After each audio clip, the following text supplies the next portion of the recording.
Cable चोरी थांबेना. हिमायतनगर तालुक्यात police यंत्रणेवर प्रश्नचिन्ह. जिल्हा पोलीस अधीक्षकांनी लक्ष घालण्याची शेतकऱ्यांची मागणी. हिमायतनगर शहरासह तालुक्यातील ग्रामीण भागात शेतकऱ्यांच्या शेतातील मोटर केबल चोरी करणाऱ्या टोळीचा धुमाकूळ सुरू असून आतापर्यंत 5 ते 6 गावांमध्ये अशा घटना घडल्या आहेत. या चोरीमुळे शेकडो शेतकरी थेट बाधित झाले असून शेतीची कामे ठप्प झाले आहेत. बाधित शेतकऱ्यांनी पोलिसांकडे तक्रार दाखल केल्या असल्या तरी अद्यापही चोरट्यांच्या मुसक्या आवळण्यात पोलिसांना यश आलेलं नाही. परिणामी चोरट्यांची मनोबल वाढत असल्याचे चित्र आहे. मंगळवारी रात्री हिमायतनगर तालुक्यातील सवना परिसरात ओमकार अनगुलवार यांच्यासह अनेक शेतकऱ्यांच्या शेतातील मोटर केबल अज्ञात चोरट्यांनी चोरून नेल्याची घटना घडली आहे.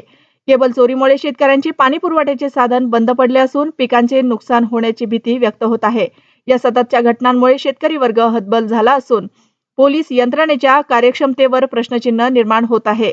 शेतीसाठी अत्यावश्यक असलेल्या मोटर केबल चोरीमुळे शेतकऱ्यांवर आर्थिक संकट ओढावलं आहे.